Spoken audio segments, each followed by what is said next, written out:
Olá pessoal, espero que todos vocês estejam bem. Aqui é o professor Emael e essa é a nossa quinta videoaula de Biologia do terceiro bimestre. Bom pessoal, na aula de hoje a gente vai mudar um pouquinho o foco daquilo que a gente veio estudando nas últimas aulas. As partes do corpo humano e os sistemas que a gente viu nas aulas anteriores, eles eram considerados como sistemas vegetativos, que eram sistemas de funcionamento básico para que seu organismo conseguisse se manter. Na aula de hoje, na próxima aula, a gente vai começar a estudar o que a gente chama de sistemas coordenadores, que são os sistemas que trabalham ao redor da administração da coordenação do seu corpo. Basicamente, um sistema coordenador ele tem a função de regular como que seu corpo ele vai funcionar. E na aula de hoje, a gente vai falar sobre o sistema coordenador, que é o sistema endócrino. E eu sei que, diferente dos outros sistemas, o nome do sistema endócrino, por si só, ele não dá ideia do que esse sistema faz. O sistema endócrino ele é um sistema que ele realiza o controle do nosso corpo de forma química. Como assim, professor, de forma química? No nosso corpo, galera, existem alguns órgãos em especial que eles têm a capacidade de liberar uma substância química chamada genericamente de hormônio, que são substâncias que elas são produzidas em pequenas quantidades, caem na circulação, mas têm um efeito gigantesco dependendo do ponto-alvo em que essa substância vai atuar. No nosso corpo, galera, existem 3 tipos de glândulas. Glândulas endócrinas, glândulas exócrinas e glândulas mistas. Glândula endócrina, que é o tema principal da aula de hoje, são aquelas que liberam substâncias, no caso os hormônios, dentro do seu corpo e na sua circulação sanguínea. Glândulas exócrinas são glândulas que elas não liberam hormônios, elas liberam geralmente secreções para fora do seu corpo. Professor, como assim libera para fora do corpo? Pensa, por exemplo, no caso da glândula lacrimal. Ela libera lágrima para fora do seu corpo. A glândula mamária das mulheres que libera leite para amamentar o filho para fora do corpo. Assim como a gente tem também o caso das glândulas sudoríparas, que liberam o suor para fazer com que o seu corpo se mantenha termicamente equilibrado. Já as glândulas que a gente chama de mistas, são glândulas que têm a função tanto de liberar hormônio, quanto de liberar substâncias e secreções para fora do corpo. O único exemplo que a gente tem no corpo humano que é bem identificado é o pâncreas. O pâncreas, galera, ele é um órgão que ele fica localizado embaixo do estômago e por trás dos intestinos. Ele tem a função de liberar hormônios no meio da nossa circulação sanguínea, que a gente vai falar na aula de hoje, só que nem a gente viu na aula de sistema digestório, ele também libera algumas enzimas e suco gástrico para fazer a digestão do alimento. Professor, mas ele está liberando isso ainda dentro do corpo. Sim, mas só que ele está liberando isso dentro do tubo do intestino, que bem ou mal vai acabar sendo eliminado para o lado de fora. Importante a gente saber, galera, que os hormônios eles precisam ser liberados com muito cuidado. Por quê? Por eles terem uma concentração muito pequena e dependerem dessa concentração para fazer o seu corpo funcionar, eles nunca podem ter um nível muito alto. Todos os hormônios que eles caem na nossa circulação, eles acabam sendo controlados em quantidade, e essa identificação acontece por um órgão chamado de hipotálamo, que fica localizado aqui bem embaixo do cérebro. Nesse órgão, se tem algum hormônio que está sendo de repente liberado em excesso ou liberado em pouca quantidade, esse hipotálamo ele vai ser sensibilizado e ele vai formar para uma glândula que a gente também vai estudar na aula de hoje, chamada de hipófise, que vai fazer o controle da quantidade hormonal que está sendo liberada. Bom, e já que a gente começou a falar sobre a hipófise, ela é a primeira glândula endócrina que a gente vai estudar. A hipófise, galera, ela é uma glândula que ela fica localizada também aqui embaixo do hipotálamo e embaixo do cérebro. Ela é bem pequenininha e ela lembra como se fosse basicamente 2 gotinhas que estão penduradas ali naquele local. A hipófise, galera, ela é conhecida como glândula mestra. Por quê? Ela é basicamente uma glândula que ela comanda o funcionamento de outras glândulas abaixo. E é até por isso que ela está relacionada com o hipotálamo, porque se ele perceber que algo está errado, é a hipófise que vai comandar e fazer as outras glândulas funcionarem de forma que seja ideal. A hipófise, galera, ela tem a capacidade de liberar 5 tipos de hormônios diferentes. O primeiro deles é um hormônio chamado de GH, também chamado de hormônio do crescimento. Esse hormônio ele estimula o crescimento tanto muscular quanto ósseo. E é ele que faz com que o nosso corpo se cresça e se desenvolva. Só que, novamente, a gente tem que ter uma quantidade equilibrada. Existem pessoas que produzem muito pouco GH e às vezes desenvolvem uma doença conhecida como nanismo. Pelo contrário, se você produz GH em excesso, o seu corpo ele cresce demais e você tem uma situação considerada como gigantismo. Geralmente, a maioria das pessoas varia bastante de tamanho, mas no geral o nível de GH na maioria dos seres humanos é bastante equilibrado, salvo raras exceções em que a gente verifica esses quadros clínicos. A gente também tem um hormônio chamado de prolactina. Essa prolactina, galera, ela é liberada pela mulher durante o período do final da gestação, que é o que vai estimular as glândulas mamárias delas a terem a produção de leite. No homem, a gente também tem a produção de prolactina, só que no homem esse hormônio ele é liberado também pela hipófise e estimula o cuidado parental, para que o pai reconheça aquela criança como sendo filho e crie esse vínculo paterno para que ela consiga cuidar. E aqui a gente tem também os hormônios estimulantes, que são o que dão o nome de glândula mestra para a hipófise. Existem vários tipos de hormônios estimulantes que a gente poderia mencionar, mas eu não vou entrar em tantos detalhes porque não é o foco da nossa aula de hoje. Só que basicamente são hormônios que são liberados pela hipófise para estimular ou inibir a ação e o funcionamento das outras glândulas. A gente tem um hormônio antidiurético. A hipófise, galera, pode liberar o hormônio antidiurético quando o nosso corpo ele entra em uma situação de escassez hídrica. E esse hormônio basicamente faz com que os seus rins trabalhem na reabsorção de água para que você não fique desidratado. E por último a gente tem a ocitocina, que é o quinto hormônio liberado pela hipófise, que é conhecido como hormônio do amor e hormônio do prazer. A ocitocina, a principal liberação dela acontece nas mulheres também no final da gestação. Quando você tem um alto índice da liberação de ocitocina, o útero da mulher com o bebê começa a se contrair para iniciar o trabalho de parto. Só que a gente também tem liberação de ocitocina quando a gente faz coisas que nos dão a sensação de prazer, como por exemplo comer chocolate, abraçar uma pessoa que você gosta, ou até mesmo ficar perto de pessoas com quem você se sente bem. Bom, já que a gente falou da hipófise, vamos para a próxima glândula, que é a tireoide. A tireoide, pessoal, ela libera apenas 3 hormônios, sendo que 2 deles têm basicamente aqui uma função de um estimular e outro de inibir. A tireoide, galera, ela fica localizado aqui na frente da nossa garganta, na frente da nossa traqueia, e ela tem basicamente um formatinho parecido com o de uma borboleta. A tireoide, galera, o principal hormônio que ela libera é um hormônio chamado de tiroxina, que é um hormônio que pode ser encontrado no formato T3 e T4 no meio do nosso corpo. Tiroxina, ela é um hormônio que ela é liberada pela glândula tireoide, que ela vai regular a velocidade do seu metabolismo. Se o seu corpo ele vai funcionar de forma mais acelerada ou mais lenta, vai depender da quantidade de tiroxina que foi liberado por aquela glândula. Geralmente, galera, a gente também pode ter problemas ligados ao desequilíbrio desse hormônio. Se uma pessoa produz pouca tiroxina na sua tireoide, o corpo dela começa a ter um ritmo de funcionamento mais lento, o que caracteriza um quadro clínico que a gente chama de hipotiroidismo.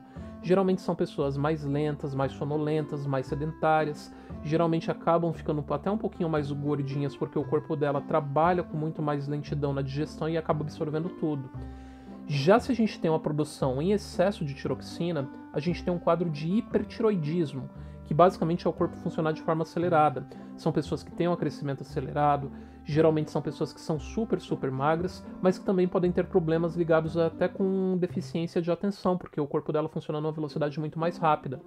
E os outros hormônios produzidos pela tireoide são a calcitonina e o paratormônio, que são 2 hormônios que trabalham no controle da quantidade de cálcio que existe no meio do seu osso. Se o seu osso precisa crescer e acumular o cálcio da circulação, você libera a calcitonina. Se de repente o seu corpo não precisa de que o osso cresça, ou por alguma razão ele precisa de cálcio circulando, você tem a liberação do paratormônio que vai tirar esse cálcio do osso e ficar mais livre no meio da sua circulação. A gente sabe, inclusive, que esse balanço de calcitonina e paratormônio ele acaba sofrendo uma alteração no ciclo de vida, principalmente da mulher. É por isso que às vezes depois dos 40 anos, na menopausa, as mulheres acabam desenvolvendo osteoporose por causa do desequilíbrio desse balanço hormonal. A gente tem também as glândulas suprarrenais. E como o próprio nome já diz, elas estão localizadas acima dos rins. As glândulas suprarrenais elas podem liberar 3 tipos de hormônios. O primeiro deles é um hormônio conhecido como adrenalina.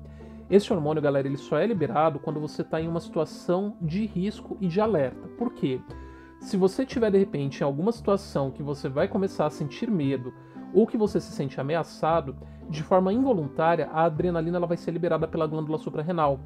Isso vai fazer com que o seu ritmo cardiorrespiratório aumente, você comece a respirar mais rápido, seu coração começa a bater mais acelerado, porque a ideia é fazer com que o seu corpo entre em estado de perigo e de alerta e dê tempo dele conseguir fugir de qualquer ameaça. É isso que acontece, por exemplo, quando a gente toma um susto ou quando a gente fica com medo. Ao mesmo tempo que a gente tem a liberação de adrenalina, as suprarrenais também liberam corticoides, que são hormônios que funcionam como anestésicos naturais. Por quê? Se durante essa preparação do estado de alerta você começar a fugir, correr, se machucar, o seu corpo mesmo vai acabar anestesiando para que você não sinta aquele dano naquele determinado momento. É por isso, por exemplo, que durante uma aula de educação física, Quando você está correndo, às vezes você se machuca e nem sente que se machucou, porque você tem uma descarga de corticoide que naquele momento em que seu corpo está em alerta, ele está anestesiando, só que depois que passa você acaba sentindo. E além disso, a gente também tem a produção de hormônios sexuais nas glândulas suprarrenais, e geralmente eles são produzidos até do hormônio oposto ao gênero biológico do qual você pertence. E a ideia desses hormônios sexuais produzidos pelas suprarrenais é garantir o desenvolvimento de características sexuais secundárias, que a gente vai falar também daqui a pouco. E a gente também já tem os hormônios produzidos pela glândula pâncreas. O pâncreas, galera, também é aquele órgão que a gente falou que fica localizado embaixo do estômago. O pâncreas, ele tem a capacidade básica de trabalhar com o controle da quantidade de açúcar circulante no meio do seu sangue. Quando você se alimenta, todos os nutrientes são absorvidos pelo seu intestino e caem no meio da sua circulação. O açúcar em potencial não pode ficar liberado no meio da sua circulação de forma descontrolada. Por essa razão, o pâncreas ele libera uma substância chamada de insulina.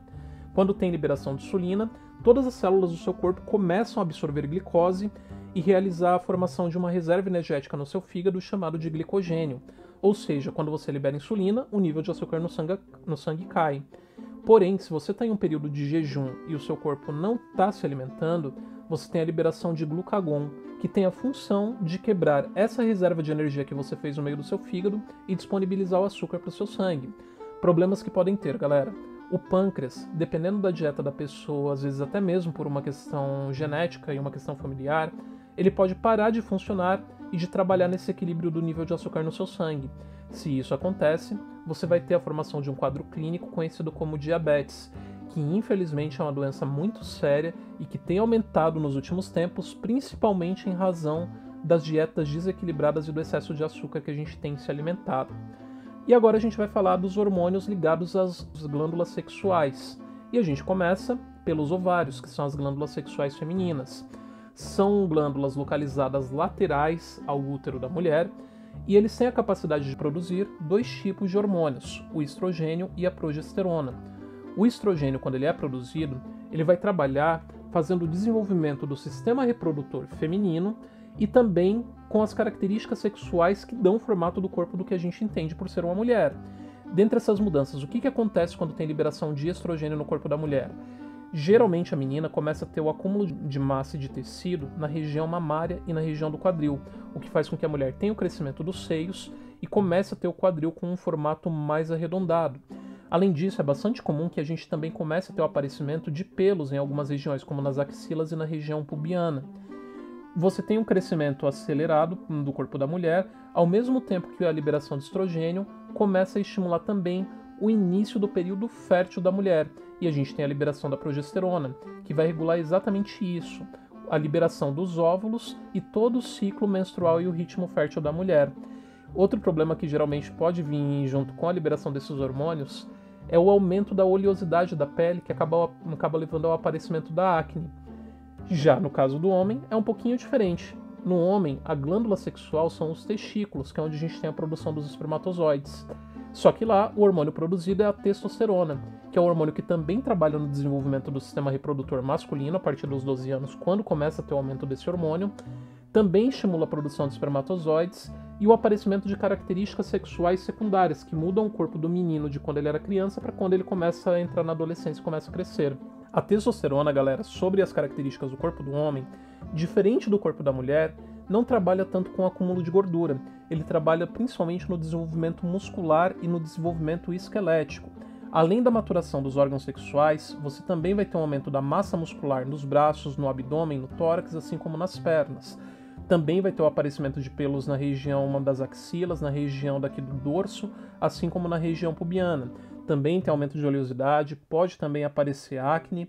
Só que o que chama atenção no caso do homem é que é o desenvolvimento da região daqui dos ombros, o que dá para o homem uma postura e um formato um pouquinho mais quadrado, enquanto que na mulher o desenvolvimento hormonal dos ovários dela acaba fazendo com que o corpo dela fique mais com a silhueta mais arredondada. Além disso, como a gente sabe, nos homens uma das características que a testosterona causa é o engrossamento da voz. É por isso que geralmente os meninos, quando eles estão na primeira infância, eles têm uma voz bem aguda, mas quando eles entram na adolescência, a voz começa a ficar meio grossa. E esse engrossamento da voz ele só vai se estabelecer e só vai se fixar por volta dos 20 a 25 anos. Ou seja, durante esse período é muito comum que o menino ele acabe tendo até uma oscilação na tonalidade da voz e dá aquela afinada de vez em quando para fazer todo mundo passar vergonha. Bom, galera, agradeço a atenção de vocês, espero que vocês tenham gostado. Deixe esse meme para saber de vocês qual é o hormônio que é liberado pelo seu corpo quando você vê dois caras numa moto, e até a semana que vem.